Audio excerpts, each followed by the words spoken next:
Welcome to USA Global TV and Radio, where our mission is to provide education, entertainment, hope, and inspiration. USA Global TV and Radio connects you with experts and audiences all around the world every single day to help you succeed in business and to live a richer life. Visit us at usaglobaltv.com to learn about career and life-changing training and mentoring programs like the Listening Mentor. Subscribe to our newsletter to stay informed about our special programs and offers. Discover how you can become a guest on one of our shows or a host or producer of a USA Global TV and Radio show of your very own. That's USA Global TV and Radio, where the doctor is always in.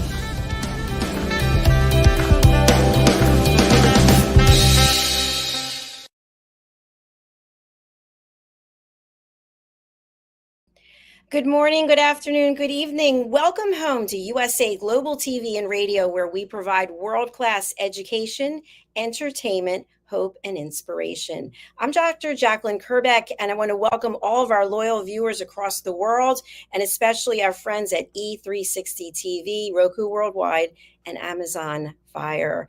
Our show today is a woman's prerogative, and it's going to be really heating up in here as we're talking about hormonal health and women's wellness. Joining me is the fabulous Dr. Madeline Chan from London. Let's bring her out and hear what she has to say.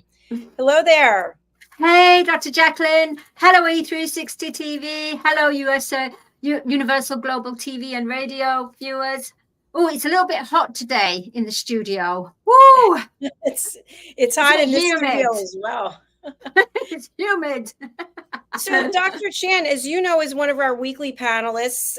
Our other panelists are not here with us today, but we actually have a guest backstage. We didn't get a chance to talk to her as of yet, but we'll be bringing her out momentarily. So today's show is all about women's wellness and women's health. And before we get into the topic, would you mind sharing with our audience a little bit about the work that you do? Because you are an award-winning singer, songwriter, novelist, vocal coach. You're part of a company that helps people get their words into song, and you do so much. Tell us more. Thank you, Dr. JACALYN. Well, I've been a singer for a long time now, a couple of like 2 decades now, and I'm known as the creative heart awakened, a soul heart awakener. What I tend to do is I love creativity. I love collaboration, working with people to help bring their creative genius out there. Because I do believe that when you work with creativity, you become more childlike and you bring out the best of your work and you express your creativity through that. And this is what I do. I help you to play, to bring out your creativity, your genius, and manifest it into the 3D world with confidence. There you go. Thank you so much for sharing that. I love the smile on your face. I know you just came from a big event. Do you want to tell our audience a little bit about that as well? Oh, yes. Sunday, I was at a garden party, and it was the launch of a very good friend. She's a novelist and a publisher. And she asked myself and Claudio, who's my singing partner, and we did a show called Songs from Legends, and it's basically songs that are crooning songs, pop songs, contemporary, soul, more jazz, a little bit of rock, a little bit of dance. It's just a little bit of everything thrown in to a 2-hour show. We did 4 half hours, and it was a beautiful afternoon, and there was so many. It was a celebration of women empowerment for the voice of women. And these women, 22 women, were in this book, and it was for the celebration of these 22 women. At the same time, their partners were there to support them too. So, and there was children as well. It was lovely. It was an absolutely blessed afternoon. Uplifted, people were dancing, a little bit of drinking, good food. It was just lovely. Yeah, so that's what I got up to on Sunday. Fantastic. Sounds like a great time. I'm really glad that you had that opportunity and you networked with so many people. And you're always the queen of networking. So thank you for all that you do for our platform and for me as well. Thank you.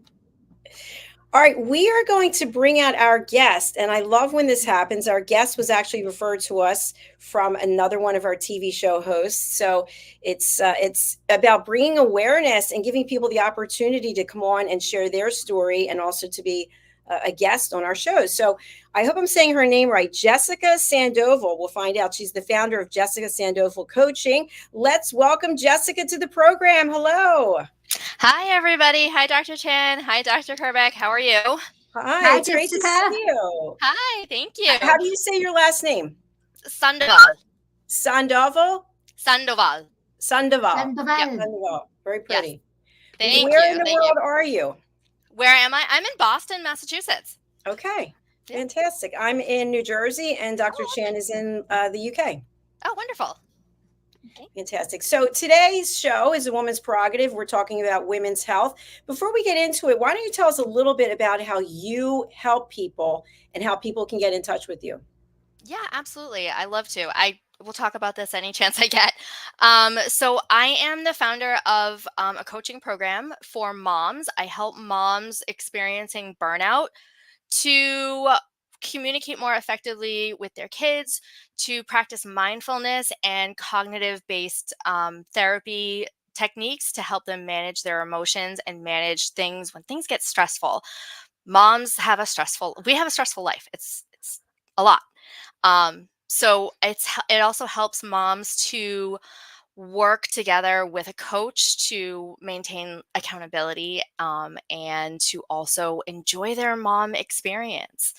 So that is how I help moms. And how can people get in touch with you? So my email is my full name. It's jessicasandovalcoaching@gmail.com. Send me a webmail anytime. Or I am on Instagram @JustTheMomCoach. Fantastic. Thank you so much. You're welcome. We just followed you right now. So Yay.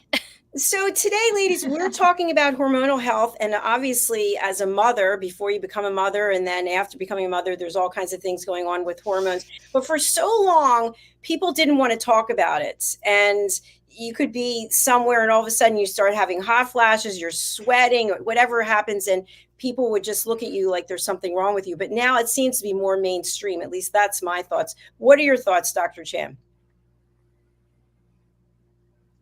It's quite interesting you say this, Dr. JACALYN, because my mother went through the menopause and the hot flushes, and also a good friend of mine did as well. I was out with her. 1 minute it was really cold, and she started perspiring and sweating, and I said, "What's wrong with you?" She said, "I'm having a hot flush." And that's how I got kind of introduced to hot flushes, what it was. And it's really not a very nice experience to have these hot flushes and the mood swings and everything. It's almost being a slave to your hormones, you know. It's like we've got to stop being a slave to your hormones and let us work with our hormones instead of let them control us.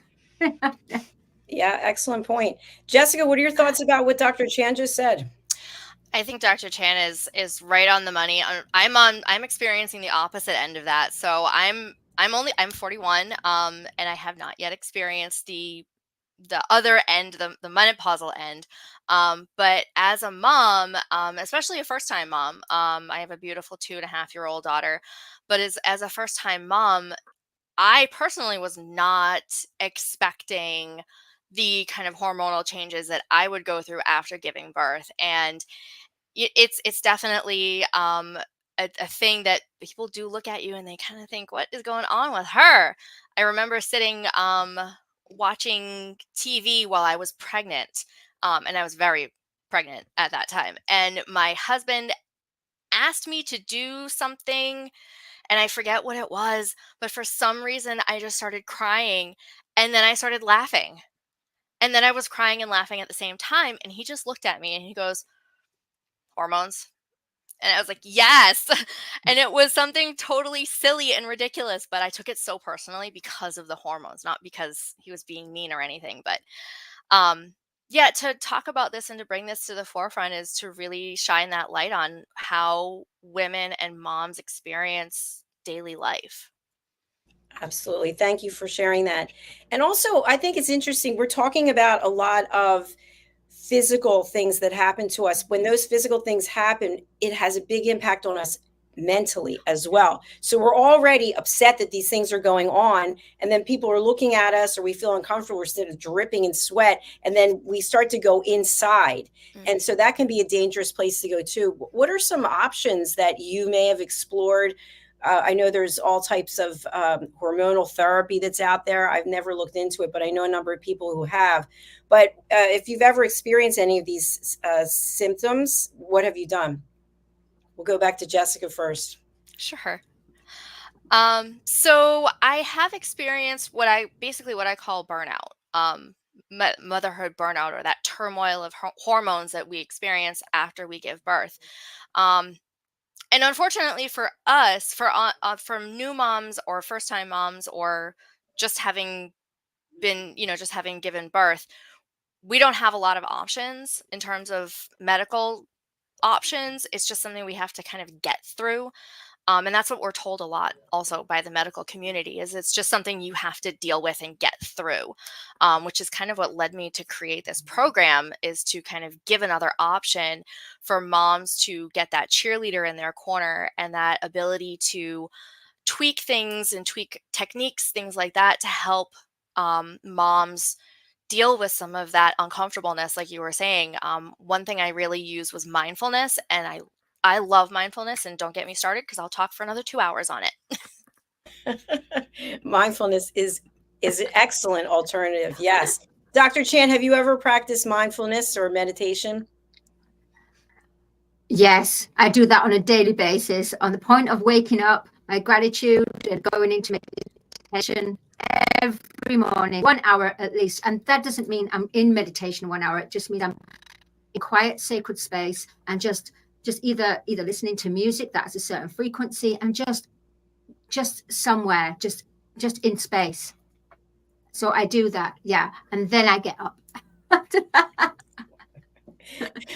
Thank you, Dr. Chan. I think what's also interesting is that from what I've read, the menopausal journey can go on for 10 years. But I know I went and got a blood test whenever it was. I'm 61 now, so maybe when I was 55 or something, and it showed that I was in that 10 years, but I don't know when it's over, So do you have symptoms through the whole thing? I guess it depends on who you are.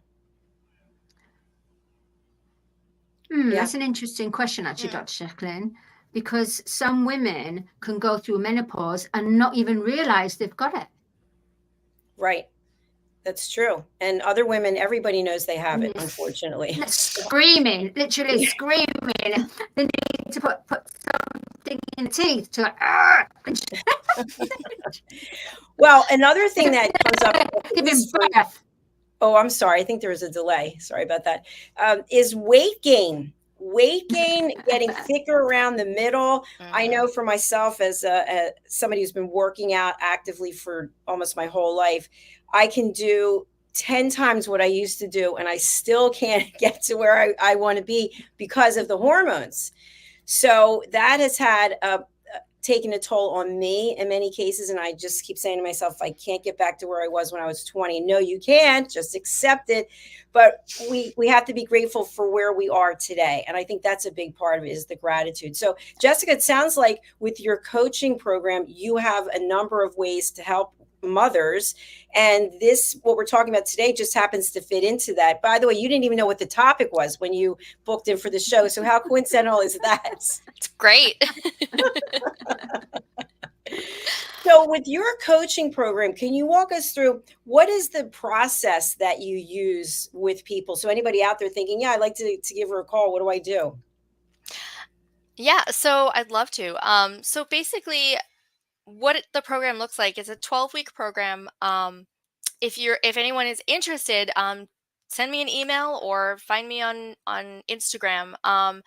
what we do is we'll sit down for the first meeting and we'll just kind of talk about, what your needs are, what you're experiencing most of all. And I think that's the biggest thing that what brings moms to me is their experience. They may be experiencing that irritability, that feelings of like being out of control. And, like you were saying, Dr. JACALYN, like needing to work on like the gratitude, because as a first time mom and as, a mom, a younger mom, like I'm with you. I can't get back to where I used to be when I was, in high school. And practicing that gratitude and realizing that, nope, I can't, but this is what I can do. So we would talk about needs. We would talk about where, mom is at that particular point in time. And then subsequent sessions are basically based around what mom is experiencing that week within the context of mindfulness, within the context of CBT. And I also am happy to check in with moms halfway through the week. So if I give you homework and I check in with you and you're like, this didn't work the way I thought it would, let's tweak it. Let's see how we can make this work. And that's kind of the difference between myself and a therapist. And I was a therapist. So that's kind of what the process is like. And then usually it's on Zoom. And but if you're local, I'll meet with you locally if you want. It's fantastic. I love the fact that you're so flexible and so caring and passionate about what you're doing. And I want to follow up on something you just said. So you said that you had been a therapist. Mm-hmm. So for people who aren't aware, what would you say are some of the main differences between a therapist and a coach? Absolutely. That's such a great question. So some of the main differences between a therapist and a coach is more of accountability and a cheerleader. So I'm the one that's standing on the side, texting you and saying, hey, did you try that technique? What did you think? And also I'm the one that's like really cheering for you. I have a client right now who moved from Indonesia to Finland. And I texted her and I just said, I'm thinking about you. I'm hoping that your move is going okay. So there's more of a personal touch than with a therapist. There's not necessarily that kind of wall between therapist and client that exists. With coaching, it's more like, it's a little more personal. And I'm working more on skills than processing feelings necessarily. Excellent. I have a follow-up before I go over to Dr. Chan. So someone had said to me at some point earlier, I remember I went to marriage counseling like decades and decades ago, and they said that a therapist, when you see a therapist, it's a very long-term process, as opposed to when you're working with a coach, you're accountable for certain things and they're cheering you to the finish line so that you actually get there. Whereas with therapy, it can take years. Is that true? So the medical model now with insurance companies, when it comes to therapy, they don't want long-term therapy anymore because they have to pay for it. So they don't want 20, 30, 40 years of being in therapy anymore. If they see that, then they're going to cut off, financial support for that, because it indicates to them that nothing's happening. But to your point about coaching and how it's more short-term and focused, yes, absolutely. I find now that with therapy, therapists are working more on processing the feelings and less on the skills and the personal touch of a coach. My therapist is not going to text me in the middle of the week and ask me how I'm doing, and say, hey, I heard your big interview is coming up for TV. Like, are you feeling nervous? Do you need anything? But I could do that as a coach. Excellent. I love that. That was a great thing to share with our audience so people understand. Dr. Chan, what are your thoughts about what Jessica shared about the difference between therapy and coaching? Well, I was just thinking if I could just ask one question, actually, Dr. JACALYN, to Jessica. Do you actually work with the hospital? For example, when you have a baby, then you're assigned a midwife. So do you work with the midwife or with the hospital, anybody from that's part of the health? I think your question. I think I got your question, Dr. Chan.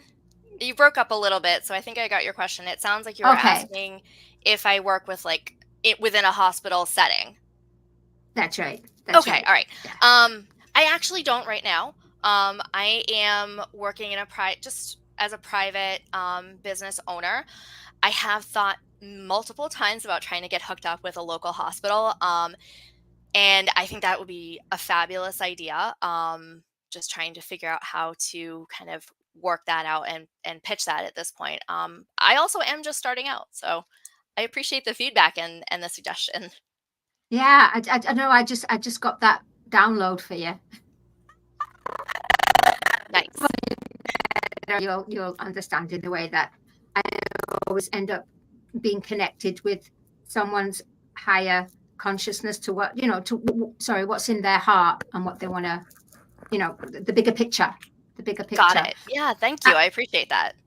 And the difference, so going back to your question, Dr. Jacalyn, the therapist and the coach, I can see that you would have the therapist and the coach, and you have to play two roles. Am I correct in saying that?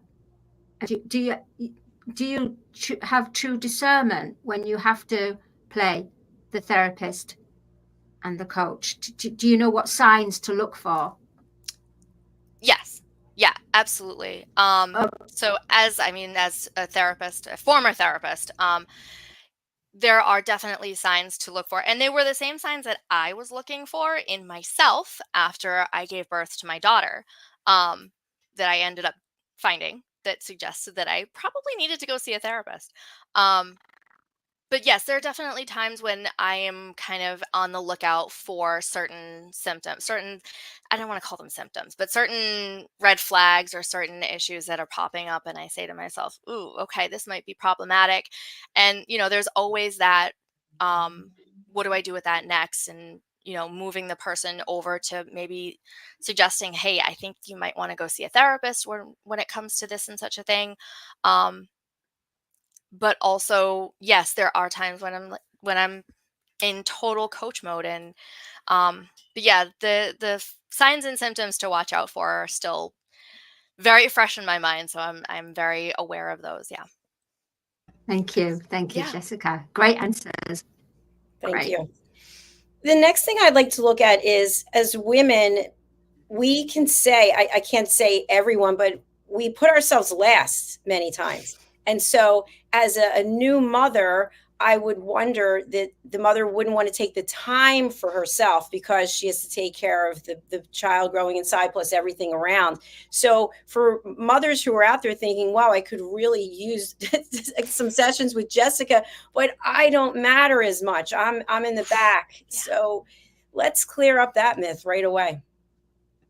Oh, I would love to. It's funny. I just did an Instagram live post on this morning. But yes, absolutely. It's the myth of the good mother.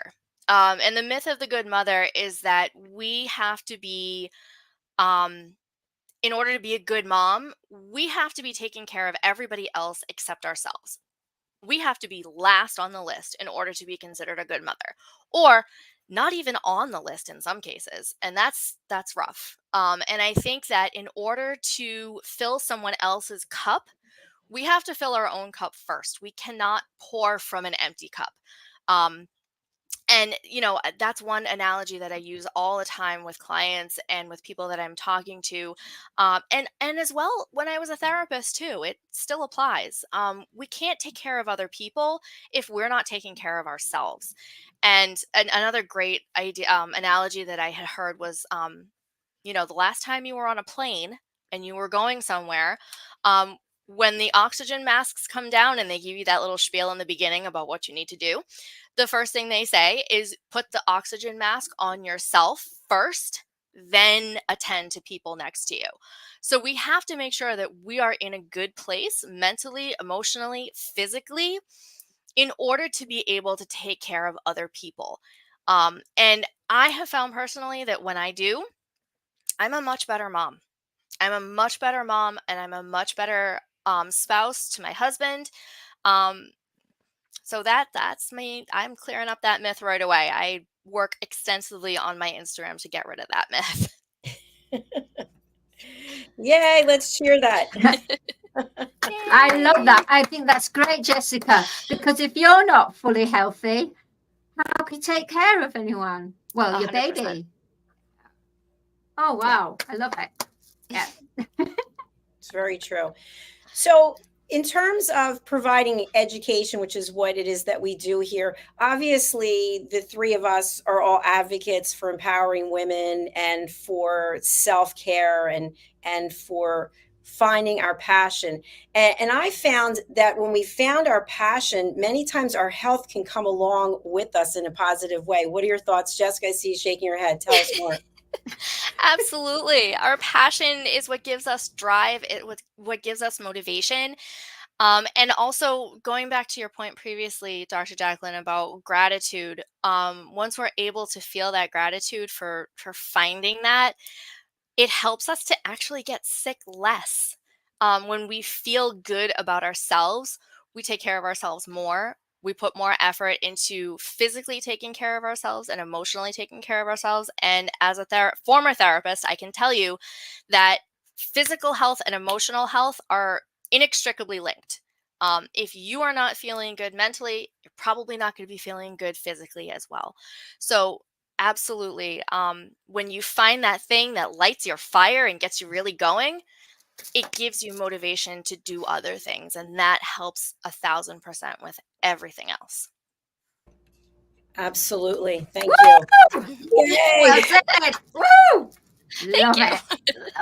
Love it. Dr. Chan, would you say you found your passion in life? I think so. Yeah, 100%. I've found my passion, but the thing is, I've got like a couple, 2 or 3 passions, and it's kind of gets a little bit when you've got too many of them. It's going, okay, I'm going to have to grow some of them. Focus on some of them. I remember before I started doing the television production, and I was in corporate, and I had a few things I was doing on the side. I would have, especially men, they would say, you don't know what you want. That's why you're doing so many different things. And I said, I'm very curious. I like to learn. I was a makeup artist. I've done so many different things on the side, and they were all learning journeys, some of them better than others. But if you don't put yourself out there to try something, how will you know? So I think that's also important when we think about our well-being is curiosity, being curious and open to new things. Jessica, you're nodding your head. Yeah. Yeah. I mean, this was a huge switch for me personally. And I can definitely relate to Dr. Chan and to you, Dr. Jacalyn, about having all these passions and people kind of saying, oh, do you even know what you want? No, I want all this stuff. I'm curious. I want to know. And for me, business has been, it's turned into a passion because at the start, I had no idea what I was doing. I knew I wanted to help people. I knew I wanted to help people in a way that made me feel passionate and made me feel excited, but I didn't know how. And I knew I needed to learn the business end of it. So as soon as I started to really learn the business end of it, I became more and more interested and more passionate about what is all of this for? How do I market things? How do I do all these other things? And something that honestly, truthfully, I never thought I had a head for. People would say, oh, why don't you go into business? When I was in college, you should go into business. You'll make a lot of money. I don't know anything about business. I'm terrible at it. Come to find out, I just didn't know what I didn't know. And now I'm like, I actually know how to do this stuff. This is pretty understandable and I like it. So yeah, you gotta find what makes you passionate. And if you have more than one, then I think it's all the better. Absolutely makes life interesting. I love it. Yes. Yeah. I was going to say, Jessica, if I can ask a question. Of course. Did you find that, how old are your children? I have one. She is 2.5 years old. Wow. Oh my gosh, a newbie. Yeah, I'm a noob. Yeah. But of course that you'll be learning so much from her. And so have you applied that to when you're coaching mothers or mothers to be? Can you repeat that question? I missed part of it. Oh, sorry. Okay.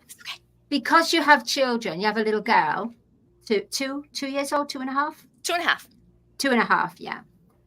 So do you use what you're learning from your little girl and apply it to the moms to be so that they're more relaxed and calm in awaiting for their special little bundle to be birthed?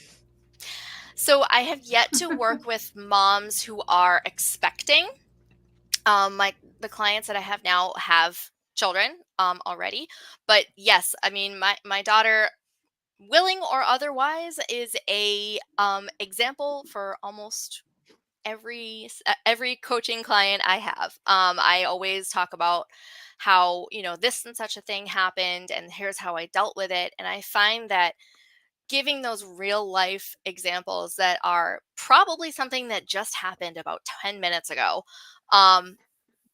is so helpful, because it makes things more relatable, and it allows moms to see, like, okay, she's dealing with this too.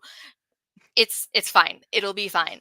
And also just sharing when things don't work out, the lessons that I learned from my daughter of things that just don't work are just as important as the things that are golden nuggets that are perfect. So sometimes I'll try something with her and it'll utterly bomb. And I share that. And I share that often because I feel like it's important to know that motherhood is a trial and error. It's a trial and error Yeah. experience. And we're going to try things, and some stuff's going to bomb, and some stuff is going to be absolutely amazing. It's interesting you say that, because my niece, she was trying to be a perfect mother, and she put herself through so much mental stumbling blocks Yeah. to try be the perfect mother. And what would you suggest for anyone who's trying to be the perfect mother, the perfect Doesn't mom? exist. Doesn't It doesn't exist. exist. There's a Yeah. million ways to be a good mom, but there's no such thing as a perfect mom, because we are, at the end of the day, before we're moms, before we're even women, before we're anything else, we are human, and human beings are fallible. We make mistakes. We say things we shouldn't say. We do things we shouldn't do. And so being a perfect mom, it's not something that I would ever encourage my clients to do, because, like you said, it provides a lot of mental stumbling blocks and a lot of angst and anxiety when you don't accomplish that. And it's so much pressure to put on one person. Yeah, Fantastic answer. excellent. I really think everybody should reach out to you. All mothers to I would love be, that. moms to be, and the ones that have got their little bundle of joy with them now. Oh, I would love that. That'd be great. Jessica, I want to touch on something that you mentioned just a minute ago, because I think it's so fantastic that you were a therapist and now you're a coach, because they are different fields. But there are times when we make mistakes, because we are humans, as you said. Yep. And I find now at this age of 61, I'll give myself grace and I'll say, okay, you can have a boohoo party for 10 minutes, or you can be upset for an hour, but we need to push on.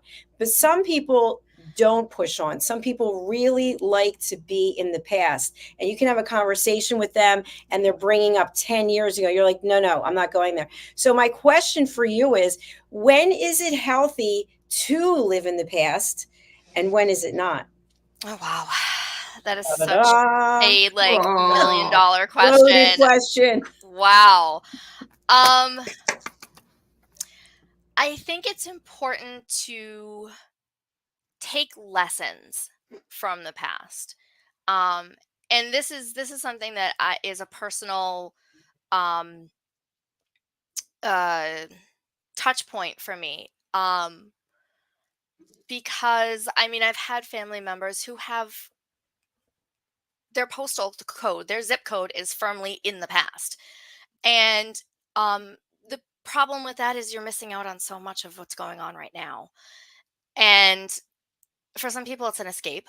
But to get back to your point, there's lessons to be learned.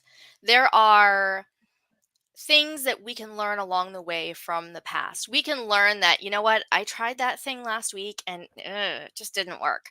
How can I move forward? How can I tweak this and push on? And I think having, like you said, a boohoo party, I call it a pity party.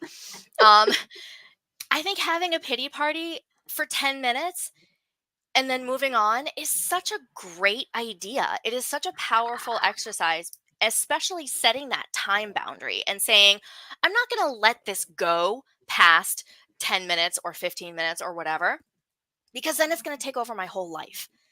And there's so much else to do. So I think learning from the past is incredibly important. I think learning from your own past and maybe learning from other people's past is important as well. But taking those lessons and figuring out how to move forward with them and apply the knowledge and the skills from those lessons to improve your future is what I would encourage people to do.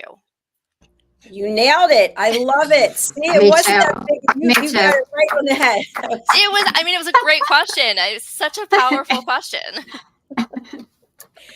What haven't I asked you that you'd like to talk about today as we come towards the end of the show? Oh my goodness. I feel like we really had a great conversation. I would just like to kind of go a little bit onto kind of what it means to be a mom across, I want to say across cultures. Client I'm currently working with is Indonesian. She's Muslim. We come from very different places physically. We come from very different places, ethnically, religiously. But I think being a mom is one of those jobs that, while it can be so rewarding and it can be so wonderful, it can also be so incredibly challenging. And I think the ability to look at it and to step back and take ourselves back a step and say, this is super hard, but it's okay, I think is a huge skill that we as a society, especially a Western society, we need to work a little more on, because we have this tendency to say to moms who are, complaining or whatever the term you want to use. And you say, well, you signed up for this. This is what you signed up for. What were you expecting? Just because something is hard doesn't mean I don't get to complain about it. I'm valid in my feelings. And I think when we start doing that and we start validating moms' experiences as hard, I think we'll make a big step forward in how we treat moms and how we treat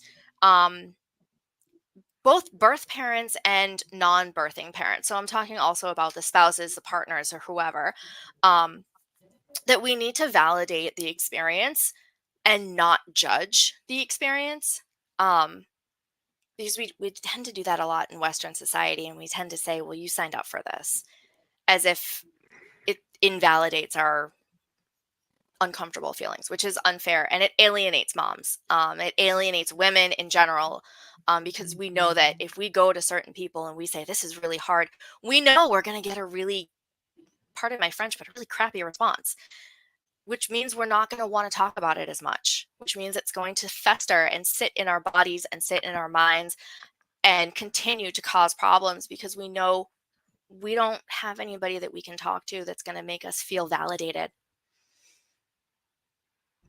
Absolutely. And then that's how relationships can have a wall up, right? And there's distance between people and they stop Yes. listening. Mhm. Yes. I'm I blown away. for watching and listening, because we're coming to the end of our program.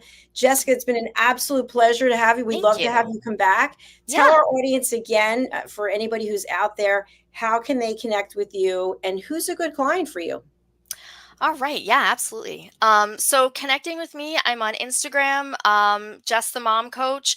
My email is jessicasandovalcoaching@gmail.com.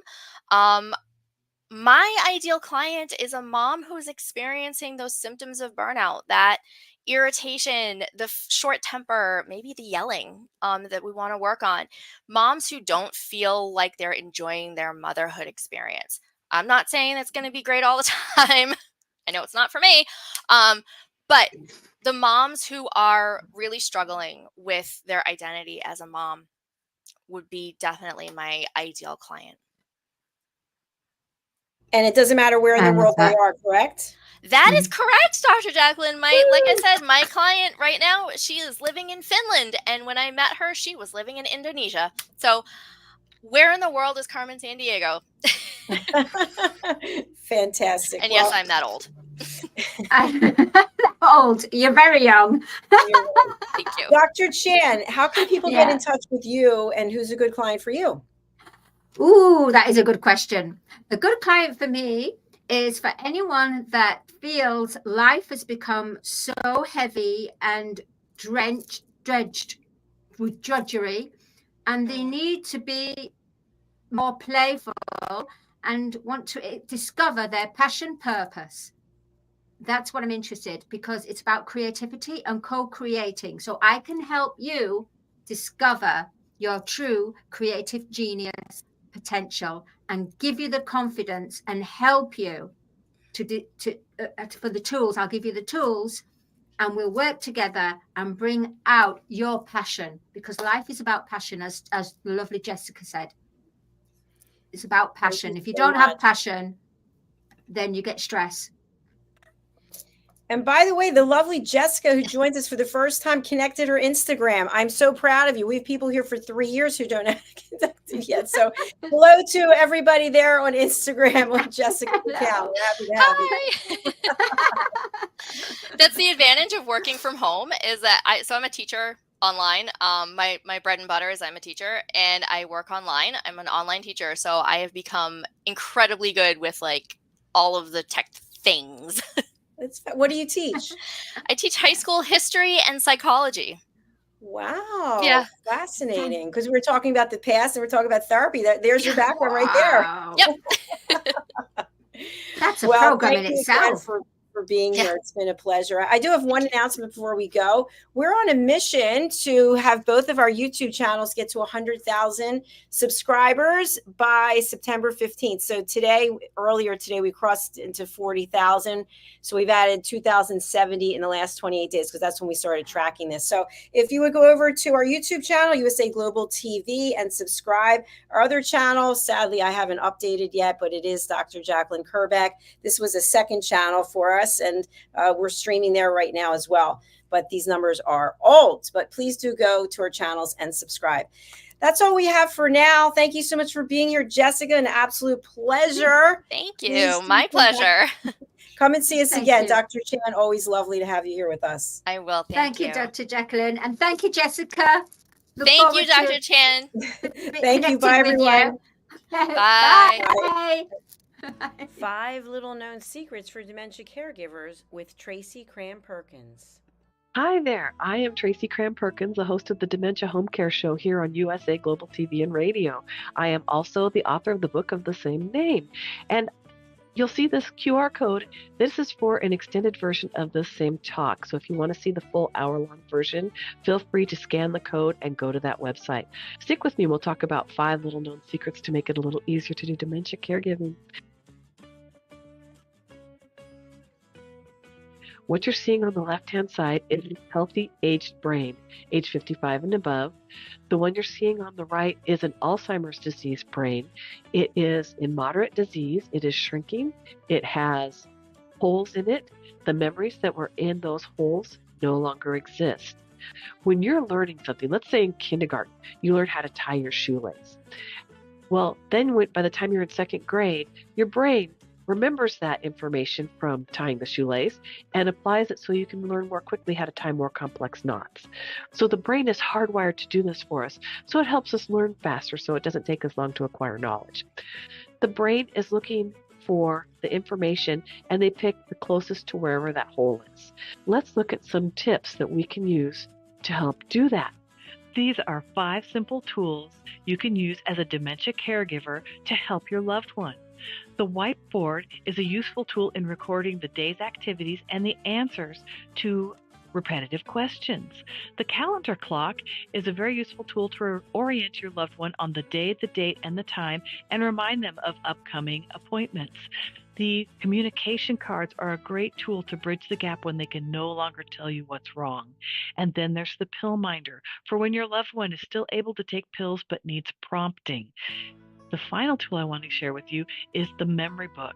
It tells your loved one's story. It's a great tool for distraction, redirection, also as a conversation starter, and telling you where they are in their story so you know how to answer their questions. Music is probably the most powerful tool in your toolbox after laughter. Music is a way to maintain connection. It sticks with your brain longer than any other thing, including reading. When you're having an issue with somebody, you can play their favorite music if you move them to another room, something that makes them happy, or you can start singing songs together from their childhood. These are some of my favorite books for caregivers.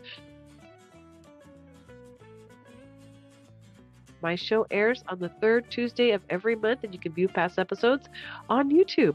Thank you, everyone.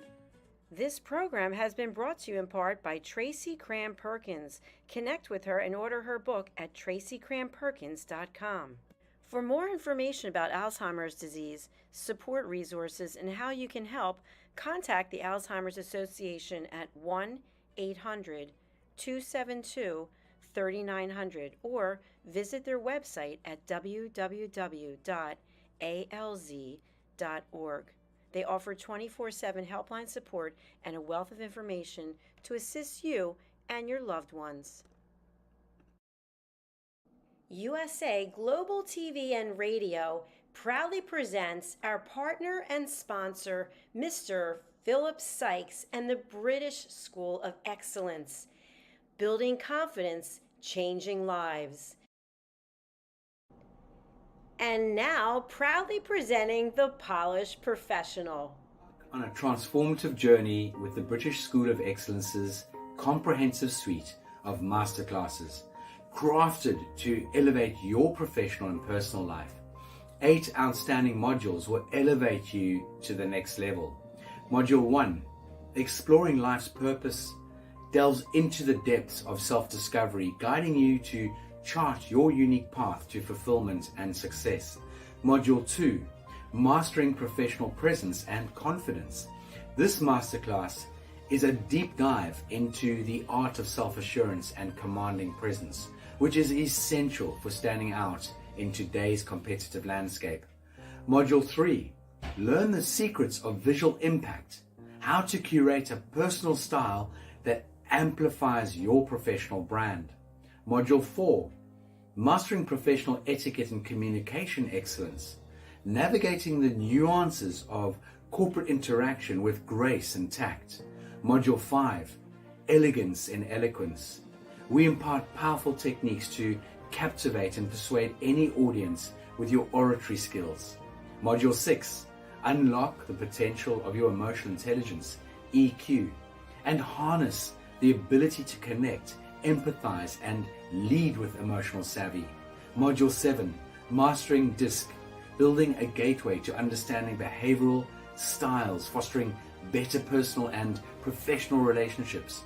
Module 8, Mastery in Dining Etiquette, building your confidence to perfect the subtleties of dining with finesse, enhancing your social savviness at any table. Step into the Polished Professional program where poise, elegance, and excellence aren't just taught, they're instilled for life. Join us to redefine your potential and polish your professional edge. To learn more, go to thebritishschoolofexcellence.com. The British School of Excellence are investors in people. Let us invest in you. This program has been brought to you in part by Zane Carson Caruth, Etiquette and protocol expert, international award-winning author, television show host, and philanthropist. Thank you to Zane, our official diamond sponsor for USA Global TV and Radio in partnership with E360 TV. Zane is the author of The World's First Tooth Fairy Ever, as well as many other children's books. She's also the television host of Elegance, Polished Demeanor, and Posh Living, seen on USA Global TV and Radio.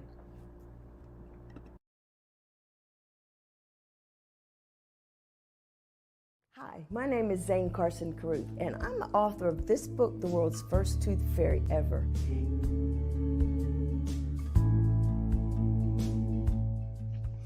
Reading is magic. Studies have shown that reading to your children lays the foundation for greater success in life.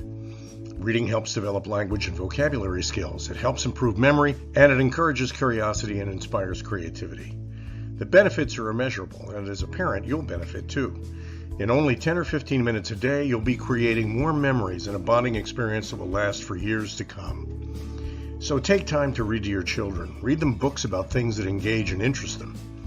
Tales of fairies and magic fascinate children, and as everyone knows, the Tooth Fairy is at the top of the list. If your child loves magic, wands, adventure, and what child doesn't, you'll love reading them books from the trademarked series The World's First Tooth Fairy Ever. Follow along as Abella, the world's first tooth fairy, accidentally starts the tooth fairy tradition. Learn the tricks of being a professional tooth fairy in the book Abella Starts a Tooth Fairy School. Your child's imagination will soar as you read the adventures of Abella and her magic wand.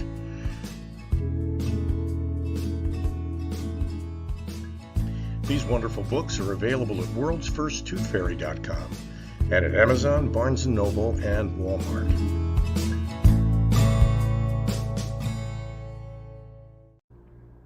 To learn more about Zane, contact her through her website, zanecarruth.com, ZANECARRUTH.com. Order Zane's books and merchandise. Contact her about being a keynote speaker at your next event.